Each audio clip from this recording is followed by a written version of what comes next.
Today we're going to be replacing the motor drive belt on this tabletop Delta sander. This is model 31-460 Type 2. There's two challenges to this job. One is how to get this disc off of here, which covers this drive belt. And the second is how to get the drive belt under the geared pulleys once you get all of it exposed. In this video, we'll be going over in detail how to accomplish both of those tasks. The disc sanding table actually has a Allen set bolt right here.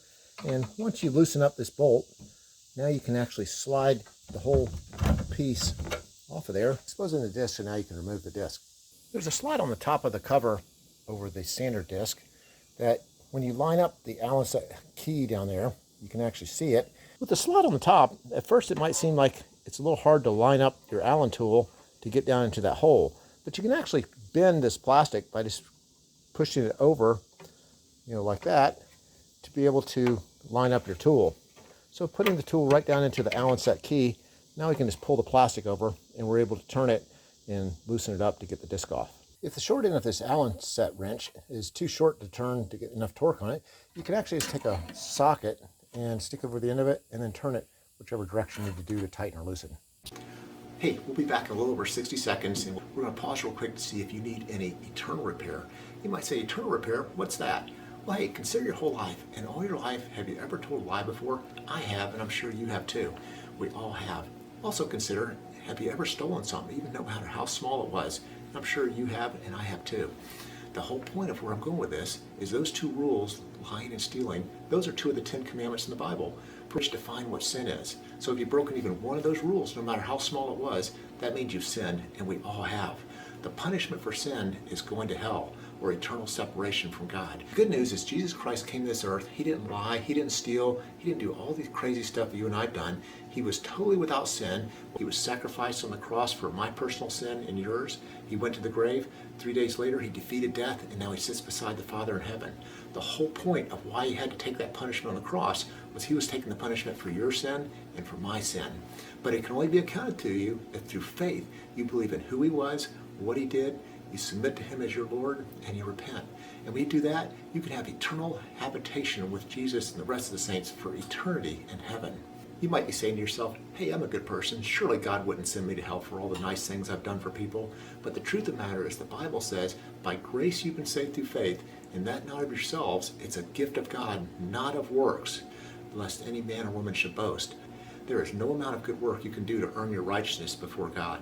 Only faith and trust in what Jesus has done for you on the cross. Hey, let's get back to our video, and I'll have a little more information on the eternal portion of this at the end of the video. The backside of the wheel has an Allen set screw, which actually tightens down on this shaft. The shaft actually has a flat edge that the Allen set key tightens down on. There's a cover that goes over the top of the belt, and it has two Phillips head screws in it. Once you take those out,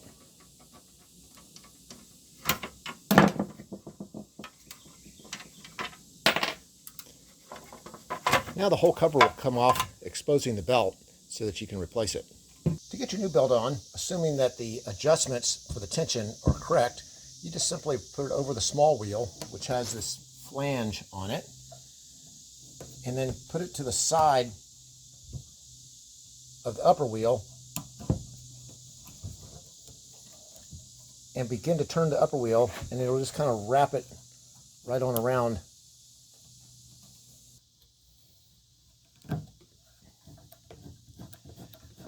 Just like that. The weight of the motor is actually what makes the belt tight to some extent.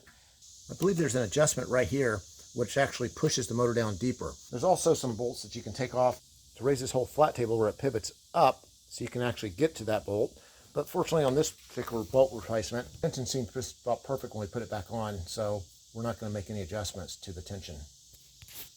Hey, as far as the eternal portion I was talking about, if you're not sure you know who God is, I encourage you to just to pray like this. Say, Lord Jesus, if you are real and you are out there, I pray you would reveal yourself to me in a tangible way. And when you make that prayer, he's going to answer it, and you will know he is real.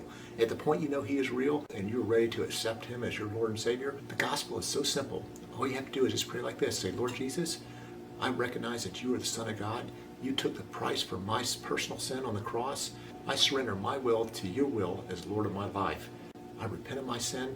Thank you for loving me, forgiving me, and accepting me into your eternal habitation. That's just how simple it is. But the catch is that just saying those words won't do anything for you, only unless the heart believes the words that you're speaking. For the Bible says in Romans 10:9, if you confess with your mouth Jesus Christ is Lord, which I just did, and you believe in your heart God raised him from the dead, you will be saved. Salvation only comes through faith and believing. Hey, if you get a chance, visit our website, eternalrepair.com, where we have a lot more information about your walk with Jesus Christ. That's eternalrepair.com. Thanks for watching.